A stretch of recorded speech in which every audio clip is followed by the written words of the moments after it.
Welcome everyone welcome everyone आज का डिजिटॉक can Robeco mid cap NFO के बारे में है और ये आज के हमारे स्पीकर है Shridatta Bhandwaldar, head of equity Canara Robeco mutual fund. Shridatta sir is working in Canara Robeco from 2016. He is management graduate, specialization in finance. He has a rich experience of 16 year in equity, and prior to joining Can Arabico, he was associated with SBI Pension Fund, Motilal Oswal Securities, and MF Global. Can Arabico AMC Sridhar from part of equity fund management team, and he is believed to holding selective quality stock. He and creating wealth through compounding over the medium term. He is currently overseeing the all equity funds with AUM near to $5 billion. Equity के बारे में sir का बड़ा experience है, rich experience है. He is very aggressive. Canara Robeco का equity blue chip, flexi cap, focus fund, aggressive hybrid fund manage करते हैं. AUM have grown at the CAGR of 35% in last 5 years of Canara Robeco mutual fund. Canara Robeco mutual fund का current performance तो आप सब देख ही रहे हो. Actually sustainable value creation Canara Robeco is seeking, या उनके मेन फोकस एरिया अगर मैं बोलूं तो sustainable value creation, high standard grievance भी है, then high capital efficiency, leadership and strong moat वाली कंपनी चूज करते हैं, एंड डिफेंसिबल फ्रेंचाइजीज. मैं ऑल दिस मैं अगर ये 4-5 कैरेक्टर देखूं या कैन अरेबिको का लास्ट परफॉर्मेंस देखूं तो it's a very good. Currently, AMC come with mid cap fund, Can Arabico mid cap fund. Mid cap fund एक ऐसे बोल सकते हैं कि हम स्मॉल कैप से मुझे कम रिस्क लेना है और लार्ज कैप से मुझे उससे ज्यादा रिटर्न लेना है. तो it's a position mid cap as per SEBI rule 101 to 251 companies in mid cap segment. First number से 100 नंबर तक लार्ज कैप आती है एंड 250 के ऊपर स्मॉल कैप आती है. तो एग्जैक्टली मिड कैप कैसे वर्क करता है, मिड कैप में क्यों जाना चाहिए, मिड कैप कैसा है, और ये फंड एक्चुअली हमें क्या देगा, या इस फंड में हमें समझ में आएगा कि व्हाई चूज मिड कैप, या कैन अरेबिको के मिड कैप में अलग क्या है, मार्केट में जो फंड्स है उसमें से और इसमें से क्या फर्क है. तो ये सब हमें श्रीदत्त सर अभी बताएंगे. तो I will hand over to Shridatta sir. Shridatta sir, please continue. Thank you for the kind introduction. Good evening, everyone, all of you who are listening from various parts of the country. Thanks for joining us. आज ये objective इस talk का largely यही है कि हम Canara Robeco mid cap fund introduce कर रहे हैं. सो मैं जस्ट रिक्वेस्ट करूंगा कोऑर्डिनेटर को कि वो शेयर करे प्रेजेंटेशन. तो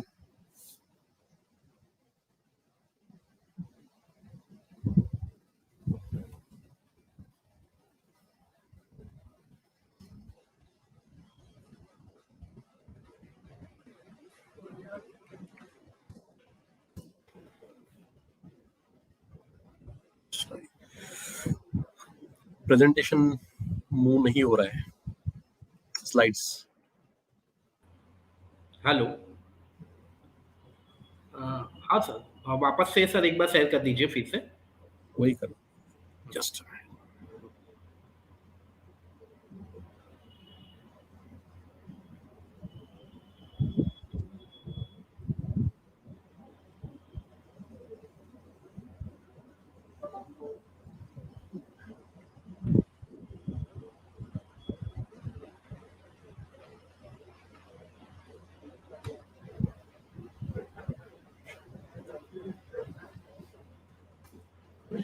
I think हो गया है, correct? Yeah, perfectly working. Okay, sir. You can continue. Yeah. मैं श्रीदत्त हूँ, मैं कैनरा रोबेको का इक्विटीज पीस हेड करता हूँ। इस आज के टॉक का ऑब्जेक्टिव यही है कि हम Canara Robeco mid cap fund ला रहे हैं। नेचुरली काफी सारा क्वेश्चंस होता है लोगों का, so this is NFO which we are launching between November 11 and November 25। So मैं कुछ बेसिकली इस प्रोडक्ट के बारे में, कैसे हम लोग रन करने वाले हैं, ये कैटेगरी क्या है, इस कैटेगरी का एडवांटेजेस क्या है, डिसएडवांटेजेस क्या है, और हम एज अ कैनरा रोबेको इसमें क्या वैल्यू ऐड कर सकते हैं, वो लार्जली कवर करूंगा इस प्रेजेंटेशन में। I'll try to speak as much as possible in Hindi, given that it's a mixed audience. A lot of people are not necessarily very conversant with English. So Hindi का प्रयोग करने का मैं try करता हूँ as much as possible. So ये category में product लाने का पहला तो क्वेश्चन रहता है कि ये सब चीजें हम लोग कवर करेंगे। पहला तो क्वेश्चन रहता है कि अभी क्यों ला रहे हैं प्रोडक्ट। तो अगर आप कैनरा रोबेको का सभी प्रोडक्ट्स देखेंगे, जो भी एनएफओज आए थे लास्ट ईयर, हम लोगों ने फोकस लॉन्च किया था, वैल्यू लॉन्च किया था, उसके पहले हम लोगों ने स्मॉल कैप लॉन्च किया था। तो टाइमिंग, मार्केट टाइमिंग करने का हम लोग एज अ हाउस कभी कोशिश नहीं करते हैं। आई थिंक ये टाइम करने का जो लोगों का मेंटेलिटी है, या जो लोगों को लगता है कि इजीली मार्केट टाइम होता है, ये होता नहीं है। ये मैं आपको डेटा के साथ भी दिखाऊंगा। तो अगर एक ही चीज के लिए टाइम करना चाहिए कि भाई मार्केट बहुत ज्यादा महंगा है, एक्सट्रीमली एक्सपेंसिव या extremely cheap, those are the only probably 5% of the times when you should at least attempt to time it. Rest of the time timing important नहीं है। व्हाट इज इंपॉर्टेंट इज कि आपका allocation होना चाहिए, आपका presence होना चाहिए market में, और आपका प्रेजेंस अच्छे हाउसेस के साथ, अच्छे पोर्टफोलियो के साथ होना चाहिए। और हमें लगता है कि कैनरा रोबेको में हम लोग वही ओवर पीरियड ऑफ टाइम हम लोगों ने वो डिलीवर किया है। और वही कोशिश है कि आपका प्रोडक्ट कैसे अच्छा हो, आपका प्रोडक्ट रिस्क एडजस्टेड बेसिस पे थ्रू साइकिल कैसे अल्फा क्रिएट करे। और ये हम लोगों ने बार बार प्रूव किया है across categories, right from large cap category to small cap category, कि over 3-5 year as a house we can create alpha. And if that is the case, then it doesn't matter कि आज का time क्या है। आपका importance ये है कि आज मैं अगर एनएफओ लॉन्च कर रहा हूँ, तो क्या अगले 3-5 साल में इस प्रोडक्ट में मैं कस्टमर के लिए वैल्यू, इन्वेस्टर के लिए वैल्यू क्रिएट कर सकता हूँ क्या। और हम लोगों ने वही सोचा है। और उसका बेसिक टेनेंट ये है कि हम लोगों को लगता है कि हम कैनरा रोबेको में सिलेक्शन हमारा काफी अच्छा है। तो अगर सिलेक्शन इन्वेस्टमेंट टीम का अच्छा है, इन्वेस्टमेंट प्रोसेस अच्छा है, तो आपका अल्फा, अच्छा returns over period of time आ ही जाएगा। तो with this let me start going into the presentation. This everybody knows कि ये एक स्टैंडर्ड डेफिनेशन है मिड कैप का, 101 कंपनीज से लेके 250 कंपनीज का। बट हम लोग उसको वैसे नहीं देख रहे हैं। हम लोग मिड कैप का जो अपॉर्चुनिटी है उसको इस तरीके से देख रहे हैं कि भाई, जैसे इनिशियली भी मॉडरेटर ने बोला कि भाई ये आपको स्मॉल कैप का रिस्क नहीं देते हैं, स्मॉल कैप का ग्रोथ देते हैं, लार्ज कैप का रेजिलियंस देते हैं। And that's why it is a sweet spot कि भाई आपका मॉर्टेलिटी रेट इतना ज्यादा नहीं है, आपका बेसिकली प्रोफेशनल हो गए हैं, मैनेजमेंट प्रमोटर्स ने प्रोफेशनल्स ला लिए हैं कंपनी में, और आपका ग्रोथ ट्रेजेक्ट्री या स्केलेबिलिटी फिर भी बहुत अच्छा है। जब आपका ग्रोथ स्केलेबिलिटी अच्छा है और आपका बिजनेस में रिस्क कम है, मॉर्टेलिटी रिस्क कम है, यानी बिजनेस खत्म होने का रिस्क कम है, जो जनरली स्मॉल कैप में काफी बार हमने देखा है कि थ्रू साइकिल 5-10 साल रिस्क, आपका मॉर्टेलिटी रिस्क थोड़ा ज्यादा होता है, वो रिस्क यहाँ पे आके कम हो जाता है, बट जबकि ग्रोथ कम नहीं होता है। तो ये एक स्पेस है जहाँ पे आपको ग्रोथ भी मिलता है, आपको लीडर्स मिलते हैं जो स्मॉल सेक्टर्स में लीडर्स है, निश लीडर्स हैं, जिसकी वजह से उनका ग्रोथ सुपेरियर होता है। These are companies which are promoter driven, so they are very very nimble, and at the same time they have become large enough to have that resilience of a large cap. So balance sheet अच्छा हो गया है, promoter ने board अच्छा कर दिया है, professionals ले आए हैं, सो इंस्टीट्यूशनलाइज हो गया है बिजनेस। दोनों ग्रोथ और इंस्टीट्यूशनल बेनिफिट्स आपको सब इस कैटेगरी में मिलते हैं। अभी इसका केस क्या है, आप क्यों मिड कैप में इन्वेस्ट क्यों करना चाहिए? एक तो मैं आपको डायरेक्टली दिखा देता कि भाई इसका रिटर्न ज्यादा है तो आप ले लो, क्योंकि but that is not the way we are actually pitching it. Return ज्यादा है तो ये तो कम ज्यादा सभी कैटेगरीज में हो सकता है।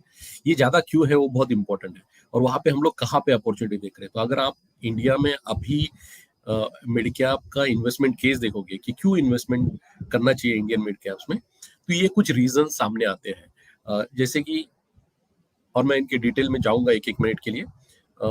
जैसे कि ज्यादातर जो मिड कैप है वो डोमेस्टिकली फोकस बिजनेसेस है, डोमेस्टिक ग्रोथ को कैटर करते हैं।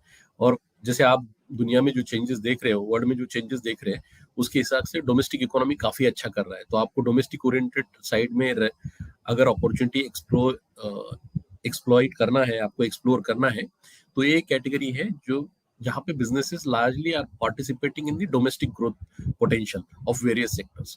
Second है कि यहाँ पे भाई काफी सारे, जैसे मैंने पहले भी बोला कि यहाँ पे काफी सारे businesses हैं जो नीच सेक्टर में लीडर है. क्या हो रहा है कि इकोनॉमी फॉर्मल हो रहा है, इकोनॉमी काफी फॉर्मल हो रहा है, ऑर्गेनाइज हो रहा है, अनऑर्गेनाइज से ऑर्गेनाइज हो रहा है, गवर्नमेंट इंपोर्ट बैरियर्स लगा रहा है, एक्सपोर्ट इकोसिस्टम क्रिएट हो रहा है, आपका कंज्यूमराइजेशन बढ़ा है, तो कंज्यूमर ट्रेंड्स आए हैं.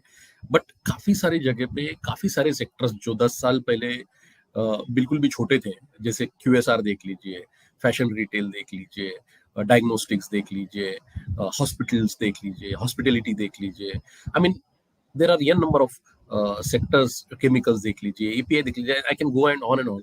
All these are good quality businesses जहाँ पे सेगमेंट का साइज बहुत बड़ा नहीं है, जो कि इकोनॉमी एक स्टेज पे है और इकोनॉमी पर कैपिटा 2000 पे है. तो ये ज्यादातर ये सेक्टर जो है ये मिड कैप में है, लार्ज कैप में ये सेक्टर्स आपको बहुत ज्यादा नहीं मिलेंगे. और वहाँ पे वो लीडरशिप इवॉल्व हो रहा है. तो यहाँ पे जो जब मैं आपको डेटा दिखाऊंगा तो ये क्लियर हो जाएगा कि बस यहाँ पे इस स्पेस में काफी सारा निश लीडर्स आ रहा है. और ये जो लीडर्स है इनका जो पूल है वो ग्रो हो रहा है. कि ये जो 150 है, mid cap 150, BSE mid cap 150, उसमें number of leaders are increasing and that pool is growing. फिर थर्ड है कि यहाँ पे काफी सारा अंडर रिसर्च कंपनीज है इस स्पेस में. अंडर रिसर्च इसका मतलब ऐसा नहीं कि लोग उसका बात नहीं कर रहे या कुछ इंस्टीट्यूशनल ब्रोकर्स कवर नहीं कर रहे, बट अगर आप देखो तो सीरियसली जो इंस्टीट्यूशनल रिसर्च ब्रोकर कवर कर रहे हैं इसको प्रॉब्ली कोई भी कंपनी में 5-7 लोगों के ऊपर कवर नहीं हो रहा है अभी भी. जबकि आप ऊपर जैसे जैसे ऊपर जाओगे टॉप 50 टॉप 100 कंपनीज में एटलीस्ट 15-20 अच्छा इंस्टीट्यूशनल रिसर्च उसको कवर कर रहा है. फिर इसके बाद में है, जैसे ये लिंक्ड है, फोर्थ फैक्टर जो है फर्स्ट से लिंक्ड है कि यहाँ पे आपको इमर्जिंग थीम्स और सेक्टर्स मिलते हैं जो काफी सारे बाकी सेगमेंट्स में आपको नहीं मिलते हैं to the same proportion. Of course those themes and emerging sectors will be everywhere, but they will not be present in the same weight in the other categories. तो ये 4 फैक्टर्स है जिसकी वजह से आपको वेल्थ क्रिएशन दिखा है, जो मैंने फिफ्थ लिखा है कि ये आउटकम है, बट ये पहले 4 फैक्टर्स की वजह से हुआ है. और हम लोग सरप्राइज हुए जब हम लोगों ने 6 देखा कि भाई ड्रॉडाउन भी कम है. ऐसा लगता है टिपिकली कि भाई मिड कैप में बहुत ज्यादा रिस्क है, बट जब हम लोगों ने ये डेटा देखा तो हमें लगा कि भाई इतना रिस्क नहीं है. ऑफकोर्स वोलेटिलिटी थोड़ा ज्यादा है बट इतना रिस्क नहीं है. So let me actually just run through this parameters. तो पहला, जैसे मैंने आपको बोला कि भाई ब्रॉडली ये जो पूरा मिड कैप स्पेस है ये डोमेस्टिक ओरिएंटेड है. तो आप अगर ब्रेकअप देखोगे मिड कैप 150 का, तो 78% of those companies their revenues are present in the domestic side. vis-a-vis as you go in the large caps, the proportion will keep shifting.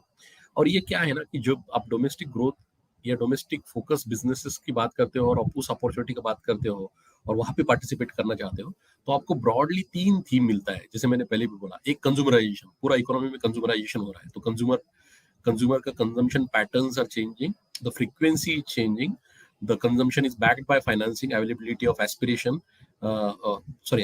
which are backed by financials. और काफी सारा नया categories है consumers में जो basically जिस तरीके से हम लोग आज कंज्यूम कर रहे हैं, जिस तरीके से वो सेक्टर ऑर्गेनाइज हो रहे हैं, वो पहले नहीं थे. जैसे मैंने पहले भी बोला कि आप QSR देख लीजिए, फैशन रिटेल देख लीजिए, इनरवेयर देख लीजिए, हॉस्पिटल्स देख लीजिए, होटल्स देख लीजिए, बहुत सारे सेगमेंट्स है जो कंजम्पशन साइड में जो ऑर्गेनाइज हो रहे हैं. वो एक थीम है जो डोमेस्टिक में ज्यादातर मिड कैप में पाई जाती है. सेकंड है कि आपका जो पूरा इकोनॉमी है, जैसे जैसे पर कैपिटा बढ़ रहा है, जैसे जैसे गवर्नमेंट ने लास्ट 7-8 साल में रेगुलेशंस चेंज किए हैं, पहले डीमॉन लाया, फिर जनधन लाया, फिर GST लाया, फिर टैक्सेशन, कॉर्पोरेट टैक्सेशन कम किया, फिर PLI लाया. ये सब चीजों की वजह से इकोनॉमी में फॉर्मलाइजेशन बहुत एग्रेसिवली हो रहा है, यानी अनऑर्गेनाइज टू ऑर्गेनाइज बहुत एग्रेसिवली हो रहा है. और जब ये इकोनॉमी फॉर्मलाइज होती है तो अक्रॉस द बोर्ड क्या होता है कि lot of these industries like building materials, okay, और diagnostics for some year back, staffing, recruitment, some of the financial services, branded apparels, branded products, ये 5-7-10 साल पहले आप जाके देखोगे तो इतना सेम तरीके से ऑर्गेनाइज नहीं था. और उसमें बहुत फ्रेगमेंटेशन था, वो और पूरा ऑर्गेनाइज हो रहा है, and it is happening at a smaller scale, and that's why it is present in mid cap. तो ये जो सेकंड थीम है कि भाई इकोनॉमी फॉर्मलाइज हो रहा है, डेमोग्राफिक्स आपके साइड में है, पर कैपिटा का बेनिफिट आ रहा है, और वो अनऑर्गेनाइज टू ऑर्गेनाइज हो रहा है, उसके सब बेनिफिशियरीज भी आपको यहाँ पे मिलते हैं. और थर्ड जो है बेसिकली कि आपका पूरा ग्लोबल सप्लाई चेन जो है और मैन्युफैक्चरिंग सप्लाई चेन जो है वो चेंज हो रहा है, और उसकी वजह से इंपोर्ट सब्स्टिट्यूशन हो रहा है. गवर्नमेंट इंपोर्ट टैरिफ्स लगा रहा है, गवर्नमेंट ने PLI करके एक्सपोर्ट इकोसिस्टम क्रिएट करने का ट्राई कर रहा है. अभी ये China+1 with this geopolitics is clearly on the fast track. So ये जो तीन थीम है basically consumerization of the economy, formalization of the economy, and third the China+1 और supply chain rejigs.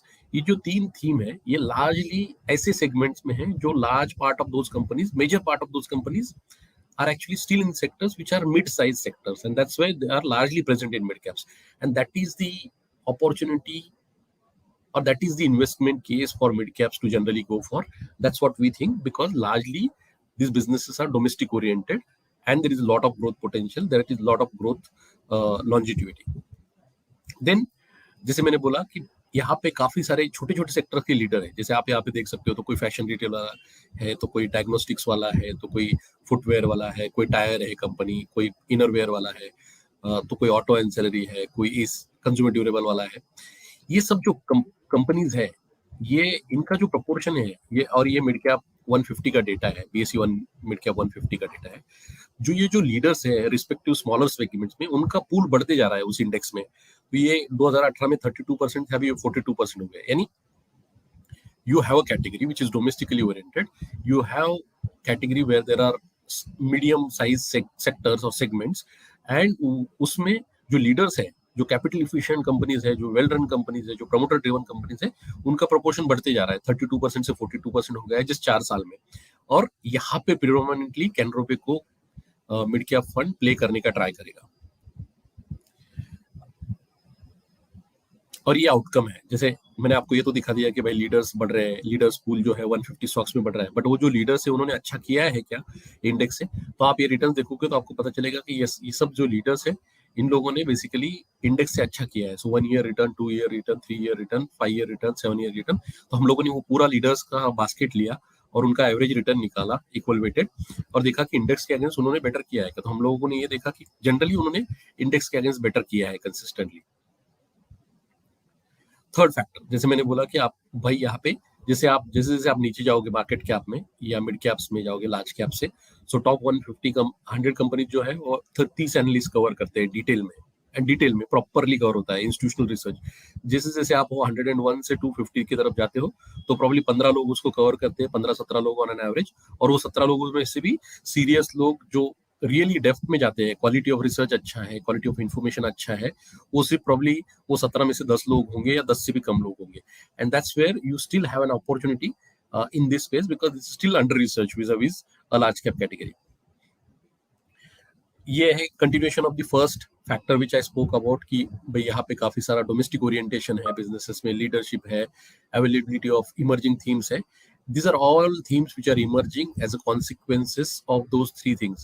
The economy is getting formalized, the economy is getting more organized, the economy is getting basically the consumer patterns are changing, the consumerization is increasing in the economy, the consumer habits are changing, and on top of that you have supply chains which are changing. Now global supply chains are changing.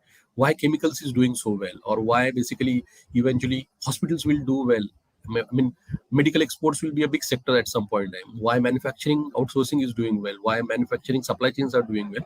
The reason is कि आपका global supply chain change हो रहा है. तो ये जो 3 factor है उसकी वजह से आपको, जैसे आप इस स्लाइड्स पे देख रहे हो कि chemical, health care, financial intermediaries, manufacturing, home building space, discretionary, और ये पूरा एग्जॉस्टिव लिस्ट नहीं है बट हम लोगों ने कुछ डाला है. ये सभी स्पेसेस में, ये 3 बकेट में आपको थीम्स प्ले करने मिल रहा है जहाँ पे अर्निंग्स ग्रोथ पोटेंशियल सुपीरियर है, और इसीलिए यहाँ पे आप as a mid cap category participate कर सकते हो. उसके बाद में ये है कि भाई आप जब मिड कैप का केस ये भी है कि आपको ये डाइवर्जेंट एक्सपोजर मिलता है. ज्यादातर जो आपके पोर्टफोलियोज होते हैं वहाँ पे फिनेंशियल्स, आईटी और एनर्जी यानी ऑयल एंड गैस, ये 3 सेक्टर होते हैं जो आपके कोई भी पोर्टफोलियो आप उठा के देख लोगे ज्यादातर तो उसमें 50% वहीं पे रहता है, 47% जैसे मैंने यहाँ पे दिखाया है ऐसे BSE 100 में. जब आप जैसे जैसे आप मिड कैप में जाते हो, और हम लोगों ने ये कैटेगरी का ये किया, तो आई एम नॉट सेइंग कि इट्स नेसेसरली गुड और बैड, बट यहाँ पे आपको डिफरेंट सेट ऑफ एक्सपोजर मिलता है. यहाँ पे डाइवर्जेंट एक्सपोजर मिलता है, जो exposure is directed more towards domestic economy, it is directed towards emerging themes. So जैसे आप देखोगे तो यहाँ पे BSE 150 में आपको मटेरियल्स यानी कि केमिकल्स है, largely यहाँ पे chemical, paints and other industries, capital goods, automobile, pharma, consumer durable and retail, those are large segments that you get to participate here. वो आपको जिसे लार्ज कैप कैटेगरी में नहीं होगा। लार्ज कैप में आप जैसे जाओगे फाइनेंशियल्स और आपका IT will be 40-45% of the portfolio, plus आप ऑयल एंड गैस ऐड कर लोगे तो 50% of the portfolio, 45% of the portfolio हो जाएगा। यहाँ पे आपका वो 3 सेगमेंट सिर्फ 17% है। आपको काफी सारा डोमेस्टिक ओरिएंटेशन प्ले करने मिलता है, और हमें लगता है कि नेक्स्ट 3, 5, 10 साल के लिए डोमेस्टिक बिजनेसेस में एक अच्छा अपॉर्चुनिटी हो सकता है। और इसीलिए मैं पहले भी बोला कि हम लोगों ने ये टाइमिंग नहीं किया है कि भाई आपको अगले 1 साल में क्या होगा या 3 महीने में, 6 महीने में क्या होगा, बट अगला 3-5 साल पे हमें लग रहा है कि काफी सारा ये जो पर कैपिटा और जो डोमेस्टिक थीम्स है ये सब प्ले आउट होने वाली है, और वो काफी हद तक इस कैटेगरी में प्रेजेंट है।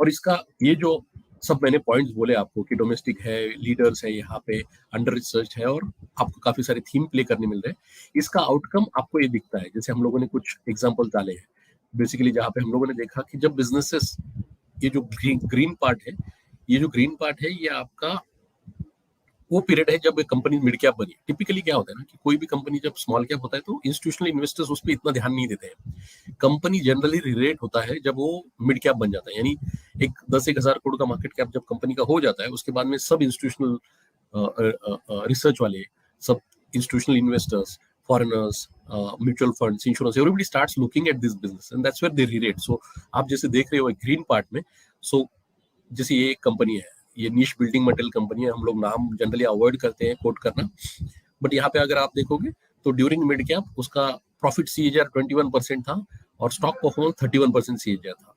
So not only you have a huge runway for growth, you also re-rate in this phase.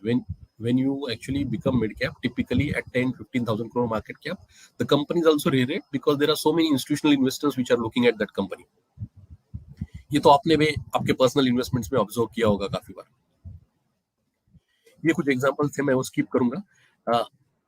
और ये आउटकम है, और ये आउटकम तो आई थिंक ज्यादातर लोगों को पता है कि देखिए कि आपका मिड कैप 150 का इंडेक्स का रिटर्न 3, 5, 10, 7 ईयर्स में विज़-अ ब्रॉडर इंडेक्स S&P BSE 500 में कैसा रहा है। तो जैसे आप देखोगे कि हर पीरियड में mid caps have out perform the other categories. In fact जब मैंने पहली बार देखा ये 2018 में, तब मैं भी सरप्राइज हो गया था कि आप कोई भी पीरियड उठा के देख लीजिए, generally mid cap as a category it outperforms both.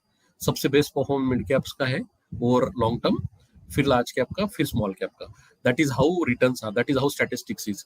And उसका रीजन सिंपल है, जो मैंने अभी आपको दिखाया कि जब कोई भी कंपनी स्मॉल कैप रहती है और वो पूरा साइकिल देख के इंस्टीट्यूशनलाइज होती है, प्रमोटर्स को समझ में आता है, प्रॉफिट एक लेवल पे आ जाता है, बैलेंस शीट लीवरेज हट जाता है, मैनेजमेंट प्रोफेशनलाइज हो जाता है, तब वो मिड कैप बनता है टिपिकली। और जब वो मिड कैप के फेज में अगर वो अच्छा कर लिया तो वो उसका री रेटिंग भी होता है, और that's why that also reflects in your returns, क्योंकि आपका रिटर्न्स का तो दो ही है, एक तो आपको प्रॉफिट सीएजीआर चाहिए और दूसरा आपको मल्टीपल री रेटिंग चाहिए। तो इस फेज में जनरली मल्टीपल री रेटिंग होता है, क्योंकि वही कंपनीज यहाँ पे आती है स्मॉल कैप से जो जिंदा रहती है बेसिकली। आई मीन जिनका मॉर्टेलिटी रिस्क कम हो जाता है, वो बिजनेसेस यहाँ पे आते हैं, वो स्केलेबल होते हैं, तो इस पीरियड में भी वो स्केल होते हैं और उनको मल्टीपल री रेट होता है।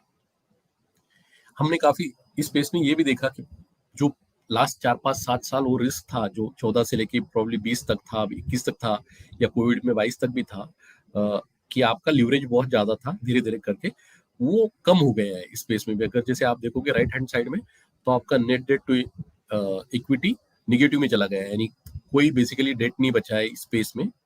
ये ऑफकोर्स इंडेक्स के लिए डेटा है, इंडिविजुअल कंपनीज में ऑफकोर्स थोड़ा बहुत डेट होगा, but generally at aggregate level there is no debt. And जैसे आप लेफ्ट हैंड साइड में देख रहे हो, इन लोगों का आरओई भी काफी बढ़ गया है, तो 15% का आरओई भी 18% हो गया है इस स्पेस में। And this is the most important thing. Basically, stock performances follow earnings over a long period of time, and that's where we are focused on, and that has shown up in the outcomes also. So आपका ये outcomes है, जो मैंने पूरा बात किया 15-20 minute, उसका ये आउटकम है कि आपने यहाँ पे पैसा लगाया होता विज़-अ-विज़ दूसरा कैटेगरी, तो आपका रिटर्न और लास्ट एसआईपी रिटर्न है ये, और last I think this is CAGR for 10 years में कैसा रिटर्न बना है। ये एब्सोल्यूट रिटर्न है, सॉरी, ये एसआईपी रिटर्न्स है।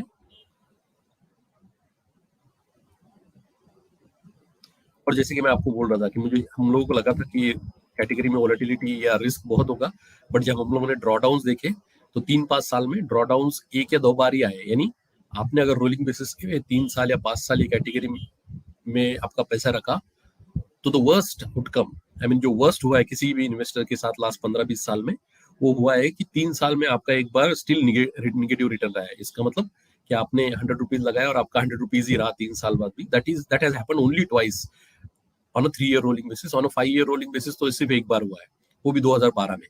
इसका मतलब 2008 का 7 का पीक पे किसी ने इन्वेस्ट किया होगा तो 2012-13 में उसका रिटर्न्स नहीं था फिर भी, या 0% रिटर्न था या थोड़ा सा निगेटिव रिटर्न था। अदरवाइज आपने कभी भी इन्वेस्ट किया हो any 5 year rolling returns, your returns are extremely healthy. Now coming to the second phase. अभी मैंने आपको पहला पार्ट बता दिया कि मिड कैप में डोमेस्टिक मार्केट में पार्टिसिपेट करने का अपॉर्चुनिटी है, वहां पे लीडर्स है, ग्रोथ सुपीरियर है, कैपिटल एफिशिएंसी वाले बिजनेसेस बहुत सारे हैं, थीम्स है, उसका आउटकम रिटर्न्स में भी दिखता है। अभी कैनरा रोबेको में क्यों करना है आपको इन्वेस्ट? तो हम लोगों का तो सिंपल बेसिकली फंडा है कि across our categories, the proof of the pudding is कि across our categories we have created wealth for our investors over 3, 5, 10, 20 years depending on the fund. So आप लोगों ने भी हमारे काफी सारे funds over a period of time kind of investors को अपने बेचे हैं, और आपने देखा है कि भाई आप कोई भी फंड उठा के देख लीजिए कैनरा रोबेको से 3, 5, 7, 10 साल में हम लोगों ने इन्वेस्टर के लिए अच्छा वेल्थ क्रिएट किया है। और उसका रीजन क्या है? मुझे लगता है कि उसका रीजन है कि कैनरा रोबेको में एक अच्छा बहुत स्ट्रॉन्ग इन्वेस्टमेंट प्रोसेस है, और उसी के साथ एक बहुत अच्छा टीम भी है। तो it's a good combination of investment process and people. The investment process basically takes care of the error of commission. इसका मतलब इन्वेस्टमेंट प्रोसेस ही इंश्योर करता है कि पोर्टफोलियो में कोई रिस्क नहीं आए, पोर्टफोलियो में कॉन्सेंट्रेशन नहीं हो, पोर्टफोलियो में लिक्विडिटी नहीं आए, पोर्टफोलियो में अच्छा कॉम्पिटेंट मैनेजमेंट और रोबस्ट बिजनेस फंडामेंटल वाले ही बिजनेस आए। और इंडिविजुअल जो है या जो फंड मैनेजर्स है या जो रिसर्च एनालिस्ट है वो इंश्योर करते हैं कि आपका आइडिएशन, आपका स्टॉक सिलेक्शन, आपका वेट्स, आपने कब स्टॉक लिया, कब बेचा, वो सब इतना अच्छा हो कि as a combination of process and basically professionals you get a very good outcome, and that's what differentiates Canara Robeco from most of the houses. And I'm not saying ki others don't have process or anything, but as far as Canara Robeco is concerned, we have very very robust investment process, we have very good investment professionals, we have a 15 people team, 15 लोगों का team है, उसमें से basically 13 लोग research side पे है including me, 7 analyst, 4 fund managers on domestic side, 2 fund manager on offshore side. ये पूरा रिसर्च टीम है बेसिकली। 280 कंपनीज हम लोग कवर करते हैं as a team. So that's the preliminary reason why you should look at Canara Robeco. Second is also, of course, we are very very careful about risk. तो अगर एक चीज को आपको Canara Robeco के साथ एसोसिएट करना है तो हम लोग बहुत कंजर्वेटिव है। एक आधे साल में थोड़ा कम रिटर्न आए तो चलेगा, बट पोर्टफोलियो में रिस्क नहीं आना चाहिए कुछ भी, क्योंकि through cycle that helps you to create alpha. Most of the लोगों को ऐसा लगता है कि भाई पोर्टफोलियो में अल्फा बनाना ही पोर्टफोलियो मैनेजर का काम है। मेरे हिसाब से पोर्टफोलियो मैनेजर का काम, हमारे हिसाब से पोर्टफोलियो मैनेजर का काम रिस्क मैनेज करना भी है। और अगर आप वो रिस्क मैनेज कर लो थ्रू साइकिल तो आपका रिटर्न्स जनरली अच्छा ही रहेगा रिस्क एडजस्टेड बेसिस पे, और वही हमारा इंडेवर है और वो काफी फोकस है एट कैनरा रोबेको। अभी coming to the last and most important part कि हम लोग ये पोर्टफोलियो कंस्ट्रक्ट कैसा करेंगे। तो पहला तो ये इसका जो कोर फिलोसफी रहेगा इस प्रोडक्ट का कि भाई हम लोग ये देख रहे हैं चीजें कि इस प्रोडक्ट में ऐसा सेक्टर में हम लोग इन्वेस्ट करेंगे या इंडस्ट्री में जिसका ग्रोथ रेट इनहेरेंटली ज्यादा है, which is what I was explaining when I was explaining about those themes and those domestic sector beneficiaries, formalization, consumption and all those. Of course, it's not completely exhaustive, but भाई की industry का growth ज्यादा होना चाहिए। उसके बाद में उस इंडस्ट्री में कंपनी का, इंडिविजुअल कंपनी जो आप सिलेक्ट कर रहे हो उसका ग्रोथ ज्यादा होना चाहिए, और सिर्फ ग्रोथ ही नहीं होना चाहिए दो चीजों में, बट उसके बाद में आपका मैनेजमेंट का पेडिग्री अच्छा होना चाहिए, यानी मैनेजमेंट का इंटीग्रिटी अच्छा होना चाहिए, मैनेजमेंट का कैपिटल एलोकेशन अच्छा होना चाहिए, मैनेजमेंट का एग्जीक्यूशन अच्छा होना चाहिए, बिजनेस कैपिटल एफिशिएंट होना चाहिए। ये जो तीनों का इंटरसेक्शन है, ये जो तीनों का बुलसाय है, वो हमारा बेसिकली इस पोर्टफोलियो में ऑब्जेक्टिव रहेगा कि इस टाइप के बिजनेसेस प्रीडोमिनेंटली पोर्टफोलियो में। ऑफ कोर्स 100% बिजनेसेस ऐसे नहीं रहेंगे, but major part of the portfolio, majority part of the portfolio will be businesses जहां पे इंडस्ट्री ग्रोथ ज्यादा है, कंपनी ग्रोथ ज्यादा है, और उसके बाद में मैनेजमेंट अच्छा है। और वही हम लोगों ने अलग तरीके से एक्सप्लेन किया है बेसिकली कि आप इस तरीके का पोर्टफोलियो रहेगा आपका। जो राइट साइड में आपको दिख रहा है कि 3 टाइप का बिजनेसेस रहेगा पोर्टफोलियो में। हाई ग्रोथ कंपनीज रहेगा जो majority part of the portfolio रहेगा, जो लीडर्स रहेंगे, जिसे मैंने पिंक पे दिखाया यहाँ पे, लीडर्स और डोमेस्टिक बेनिफिशियरीज, ये जो रहेगा हाई ग्रोथ कंपनीज, ये majority part of the portfolio रहेगा। और जो कंपाउंडिंग कंपनीज है और टर्न अराउंड सिक्लिकल बेनिफिशियरीज है, ये second and third part of the portfolio रहेगा. बट कोर पार्ट रहेगा कि higher growing companies which are showing leadership, which are domestic beneficiaries, which are fast growing, those that will be the predominant part of the portfolio. Now ये मैं आपको काफी detail में explain कर चुका हूँ अर्लियर कि ये हाई ग्रोथ कंपनी जनरली पाई कहा जाती है currently, at least when you look at the mid cap 150, और जनरली आप मिड कैप या स्मॉल कैप या जो भी हाई ग्रोथ सेक्टर्स है वहां पे अगर आप वो स्पेस देखोगे तो ये सब सुपीरियर अर्निंग्स ग्रोथ कंपनीज या हाई ग्रोथ कंपनीज जो है ये लार्जली अर्निंग्स या ग्रोथ आ रहा है क्योंकि ये सब सेक्टर्स फॉर्मलाइज हो रहे हैं, ये सब सेक्टर्स में सप्लाई चेन चेंजेस हो रहे हैं, ये सब सेक्टर्स कंज्यूमर पेनिट्रेशन या कंज्यूमर चेंजिंग पैटर्न्स के बेनिफिशियरीज हैं. तो हम ये तीन बकेट में हम लोग देख रहे हैं कि ये सब ज्यादातर कंपनी, मेजोरिटी नहीं, सब नहीं, बट काफी सारे companies, majority of the companies for this high growth companies are being found here. कि भाई फॉर्मलाइजेशन इकोनॉमी हो रहा है, उसकी वजह से वो सेक्टर बेनिफिशियरी है या कंपनी बेनिफिशियरी है, सप्लाई चेन रीजिंग हो रहा है इसलिए वो कंपनी या सेक्टर बेनिफिशियरी है, या कंज्यूमराइजेशन हो रहा है, या कंज्यूमर पैटर्न चेंज हो रहा है, कंज्यूमर का प्रेफरेंस चेंज हो रहा है, फ्रीक्वेंसी चेंज हो रहा है, वो क्या कंज्यूम कर रहा है, किस तरीके से कंज्यूम कर रहा है, उसकी वजह से अपॉर्चुनिटीज क्रिएट हो रहा है. ये सब अपॉर्चुनिटीज आपको ये हाई ग्रोथ कंपनीज में दिखेगा. ये सब इमर्जिंग थीम्स है लार्जली, जहाँ पे इंडस्ट्री कंसोलिडेशन हो रहा है, अंडर पेनिट्रेशन है, इमर्जिंग सेक्टर्स है, ये सब यहाँ पे मार्केट शेयर गेन्स भी है कंपनीज को. So sectors themselves are growing faster and companies are growing faster than that on top of that. So that this will be the predominant part of the portfolio. This will be the major part of the portfolio. Second और third part जो रहेंगे वो compounders और turnaround beneficiaries रहेंगे. Compounders यानी ऐसे businesses जो बहुत ज्यादा ROE ROC बनाते हैं बट ग्रोथ आपका मॉडेस्ट है, एक अच्छा सा ग्रोथ है, बट ये पार्ट जो है पोर्टफोलियो का, ये आपको रेजिलियंस देगा पोर्टफोलियो में, आपको कंपाउंडिंग देगा अर्निंग्स का, आपको कंपाउंडिंग देगा रिटर्न्स का, बट रेजिलियंस बहुत देगा, डाउनसाइड प्रोटेक्शन बहुत देगा. तो ये पहला पार्ट जो है हाई ग्रोथ कंपनीज ये अराउंड 50% रहेंगी approximately, don't hold me for that. Compounder जो रहेंगे 25% रहेंगे, और टर्न अराउंड बेनिफिशियरीज जो रहेंगे अराउंड 25% रहेंगे. और ये turn around beneficiaries generally cyclical businesses होते हैं जहाँ पे ऑपरेटिंग फाइनेंशियल लीवरेज की वजह से, कैपेसिटी यूटिलाइजेशन बढ़ रहा है इसकी वजह से, या कॉम्पिटिटिव इंटेंसिटी चेंज हो रहा है इसके लिए, या कैपिटल एलोकेशन चेंज हो रहा है उस सेक्टर में या कंपनी में, इसकी वजह से ये अपॉर्चुनिटीज आ रहा है, इसके लिए ये लोगों का अर्निंग्स और री रेटिंग हो रहा है, और इसीलिए यहाँ पे अपॉर्चुनिटीज रिटर्न बनाने का होता है. तो ये तीन जो स्पेसेस है, इस तरीके से हम लोगों का पोर्टफोलियो कंस्ट्रक्शन रहेगा. हाई ग्रोथ कंपनीज 50% से approximately 50%, compounders another 25%, and turn around beneficiaries another 25%. सो इस तरीके का एक पोर्टफोलियो कॉन्स्ट्रक्ट रहेगा कैनरा बैंक मिड कैप का, और हमें आशा है कि इसके साथ हम लोग अच्छा खासा over period of time risk adjusted return alpha बना पाएंगे. ये सब हम लोग नहीं करेंगे, ये एक्सक्लूजन है पोर्टफोलियो में कि भाई जहाँ पे प्रमोटर का प्रॉब्लम है, कैपिटल एलोकेशन का प्रॉब्लम है, हम लोग उस बिजनेस में नहीं जाएंगे. जहाँ पे through cycle, through 3, 5, 10 year free cash नहीं बनता है, वहां पे हम लोग नहीं जाएंगे. जो बिजनेसेस में एकदम ही लो ROE ROC है, वहां पे हम लोग नहीं जाएंगे थ्रू साइकिल. जहाँ पे अनएक्सेप्टेबल लीवरेज है, लीवरेज बहुत ज्यादा है, वहां पे हम लोग नहीं जाएंगे. और हम लोग ऐसे बिजनेसेस में नहीं जाएंगे जहाँ पे वर्किंग कैपिटल बहुत ज्यादा है. तो ये सब एक्सक्लूजन्स रहेंगे पोर्टफोलियो में, यहाँ पे हम लोग नहीं जाएंगे.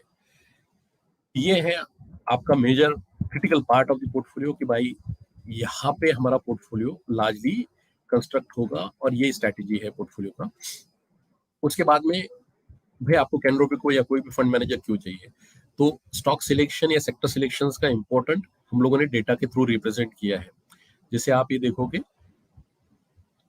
तो लास्ट 10 साल का basically BSE 150 mid cap index का टॉप 30 स्टॉक्स और बॉटम 30 स्टॉक्स के रिटर्न्स में कितना डाइवर्जेंस है, कितना फर्क है, वो आपको यहाँ पे दिख रहा है. जैसे आप कोई भी साल ले लोगे, जैसे आप ले लीजिए 2020 ले लीजिए, ऑफकोर्स वो कोविड था तो 2000 फाइनेंशियल ईयर 19 ले लीजिए, जो आपके टॉप 30 स्टॉक्स थे उन्होंने 48% रिटर्न बनाया, जबकि जो आपके बॉटम 30 स्टॉक्स थे उन्होंने -38% रिटर्न बनाया. तो आपका स्टॉक सिलेक्शन या सेक्टर सिलेक्शन जो है वो बहुत क्रिटिकल है, और इसी के लिए आपको एक्टिव फंड मैनेजर चाहिए.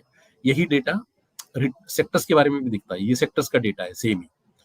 तो टॉप 3 एवरेज सेक्टर का रिटर्न और टॉप बॉटम 3 एवरेज सेक्टर का रिटर्न आप जैसे देखोगे कोई भी साल में, तो डेविएशन इतना ज्यादा है कि आपका सिलेक्शन का स्कोप बहुत ज्यादा है.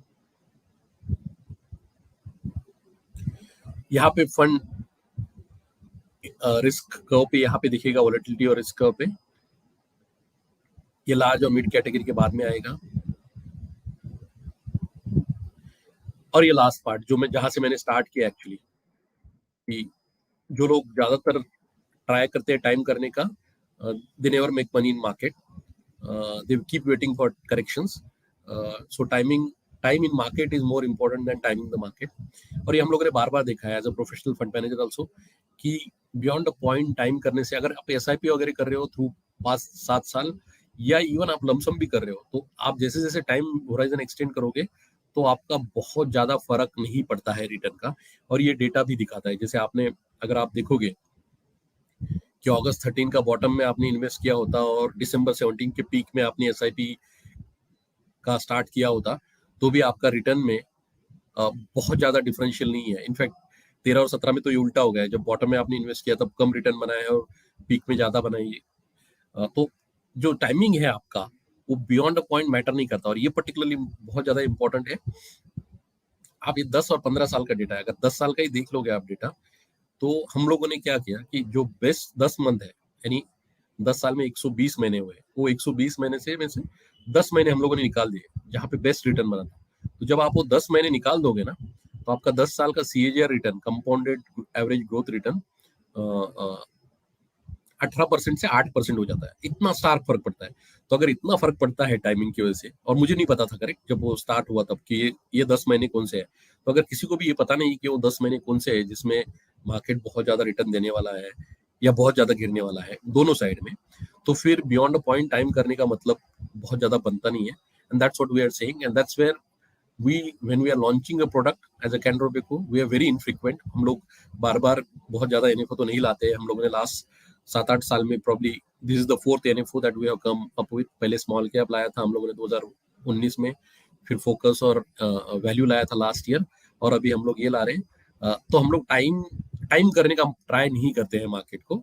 हमें लगता है कि through our stock selection through 3-5 year we can compensate for that timing part very easily, because anyways nobody can time it.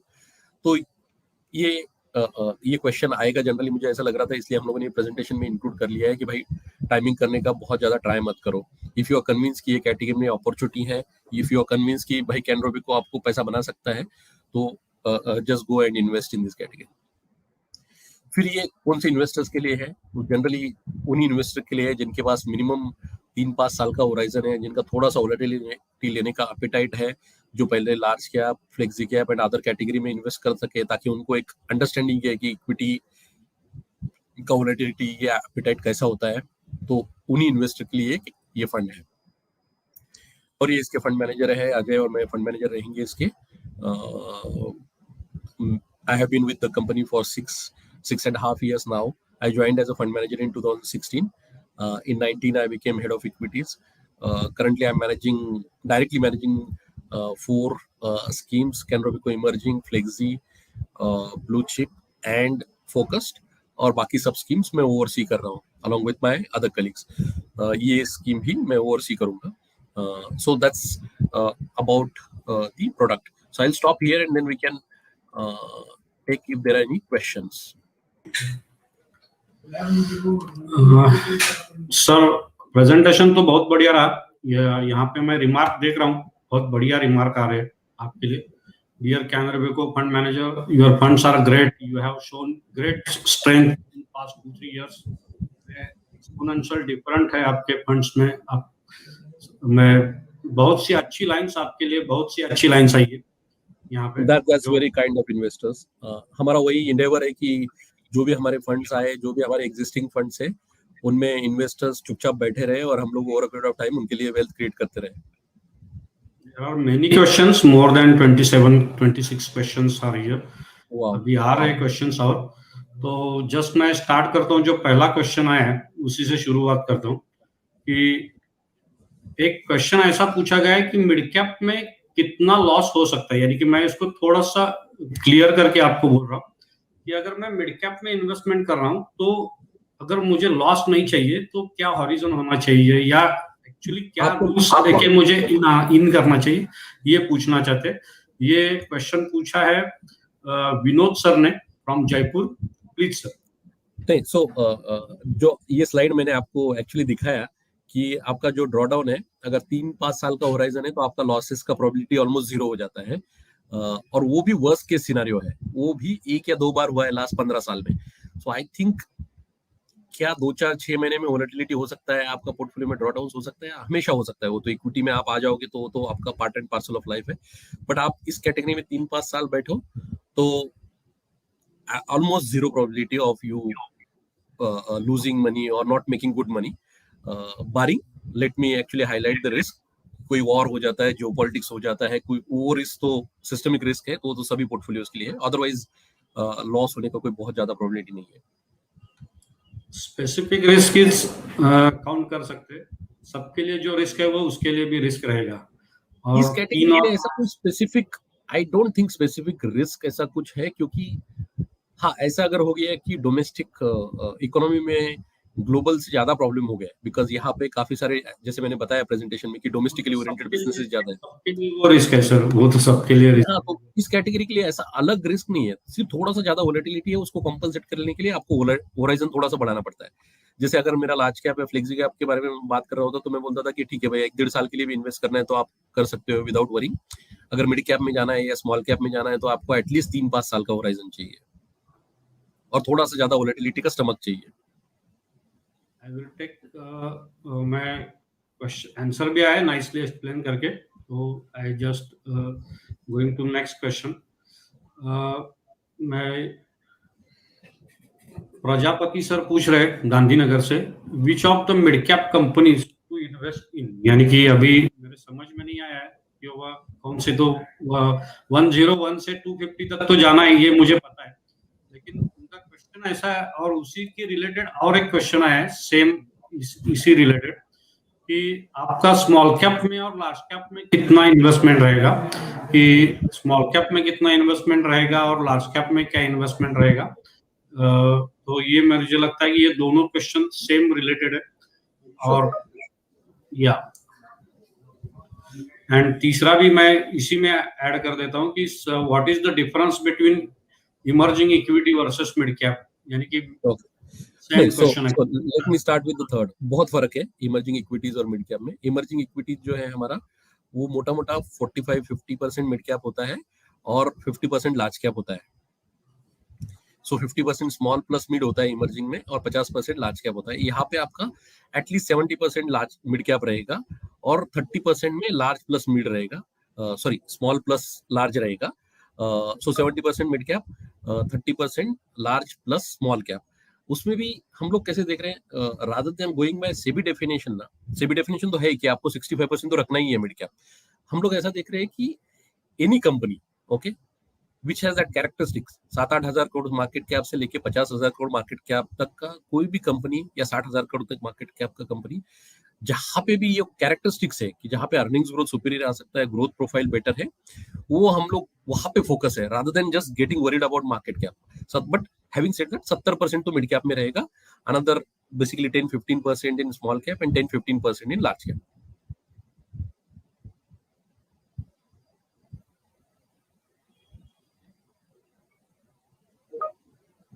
You are not audible. बहुत लोगों ने ये क्वेश्चन पूछा है, बहुत लोगों से ये क्वेश्चन है, मेरे ख्याल से कम 15-16 लोगों का ये क्वेश्चन है कि अभी रिसर्शन आ रहा है और ये रिसर्शन में हम इनमें इन्वेस्टमेंट करें ना करें, अभी क्या करना चाहिए, future market scenario in account world war crisis, ऐसे करके क्वेश्चन है। मेरे ख्याल से शर्मा सर बोलते हैं कि वर्ल्ड वॉर क्राइसिस आने वाला है। मैं तो व्हाट द आंसर है एग्जैक्टली, अभी मैं इन्वेस्टमेंट करने का क्या मैं इसका मैं एक ही आंसर करूंगा कि जनरली जो, और मैं इसलिए नहीं बोल रहा हूँ क्योंकि मैं फंड मैनेजर हूँ, बट जनरली हम लोग जो नियर टर्म इवेंट्स है या जो आज हो रहा है उसको बहुत ज्यादा ओवरस्टेट करते हैं और लॉन्ग टर्म में जो अच्छा हो सकता है उसको अंडरस्टेट करते हैं। इसके लिए मैं एक ही एग्जांपल दूंगा शर्मा जी को कि आप 2020 में जून में जब आप बैठे हुए थे तो आपको लगा था क्या कि by December we will have vaccine? That is the answer to this question actually. So risk है, यस, रिस्क हमेशा रहता है, रिस्क कभी नहीं था। रिस्क 2008 में भी रिस्क था, 2013 में भी रिस्क था, 2017-18 में भी रिस्क था। तो रिस्क तो आपका some form of the other, risk will always be there and there will always be worries. Worries है, बट क्या आपका इकोनॉमी स्ट्रांग है डोमेस्टिकली? हाँ है। क्या आपका नॉमिनल जीडीपी ग्रोथ रेट 10-11% से मिनिमम ग्रो करेगा? हाँ करेगा। आपका अर्निंग्स ग्रोथ 12 से 14% ग्रो करेगा? मोस्टली करेगा। तो अगर ये सब चीजें इन प्लेस है तो ये जो बाहर की इश्यूज है इसको कितना इंपॉर्टेंस देने का और कितना नहीं, आपको you have to keep it them at the back of mind कि हाँ ये रिस्क है, ये अगर प्ले आउट हुए तो मेरा रिटर्न्स डिले हो सकता है। बट आपका डोमेस्टिक इकोनॉमी में एज लॉन्ग एज सब ये जो चीजें हो रही है जो अच्छी हो रही है ज्यादातर, as long as those things are in place, you shouldn't get worried about the external things. क्योंकि लास्ट 20 साल में कम से कम 50 इवेंट हुए होंगे, मार्केट का रिटर्न फिर भी 13 से 15% सीएजीआर है। सो ये सोचिए कि भाई 3-5 साल में अच्छा क्या क्या हो सकता है रादर देन कि क्या बुरा हो सकता है। क्योंकि कोविड में हमको नहीं लगा था कि 6-8 महीने में वैक्सीन आ जाएगा वापस, करेक्ट? तो ये जो वॉर है, हो सकता है रिस्क ही क्यों देखने का, ऐसा भी हो सकता है कि 1 महीने में वॉर खत्म हो जाए, 1 साल से लड़ रहे हैं लोग, ऐसा भी तो हो सकता है कि 1 महीने में वॉर खत्म हो जाए, तो फिर तो आपका ऑयल प्राइस भी और $20 नीचे आ जाएगा, जो अपना प्रॉब्लम है इंडिया का, और आपका इकोनॉमी और भी अच्छा करेगा और आपका रिटर्न्स भी और भी अच्छा आ सकता है। सो दोनों तरफ होता है चीजें। Focusing too much on one side can make you too optimistic और too pessimistic. Let us be realistic and keep investing. क्योंकि आपका अल्टीमेट ऑब्जेक्टिव क्या है? जब आप इक्विटी में आ रहे हो तो आपका सिंपल ऑब्जेक्टिव है कि भाई मेरा परचेसिंग पावर इन्फ्लेशन के ऊपर 5-7% से बढ़ना चाहिए।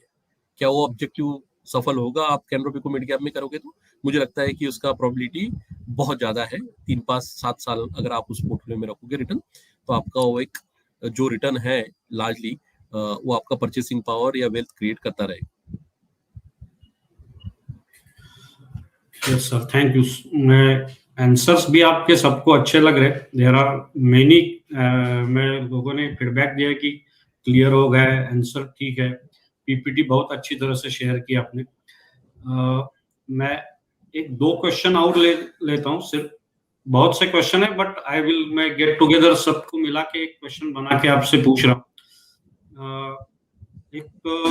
मैं न्यू दिल्ली से क्वेश्चन है कि आपके फंड्स बहुत अच्छे हैं, 2-3 साल से अच्छा रिटर्न दे रहे हैं, एक्सपोनेंशियल अच्छा है। How you compare yourself with other mid cap funds, and when you talk about aggressive versus progressive in MF में डिस्ट्रीब्यूशन में, मैं दोनों तरफ से उनका क्वेश्चन है कि आप एमएफ डिस्ट्रीब्यूशन में एग्रेसिव कैसे हो रहे हो और आपका अदर मिड कैप से कैसे अच्छा परफॉर्म करेगा। देयर आर सम सेंटेंसेस जो हम इन्वेस्टर को बोल सकते हैं कि ये mid cap other mid cap से अच्छा करने के लिए ये इसका मेन पॉइंट्स है, या इसके ये सेंटेंसेस बोल सकते हैं ऐसा।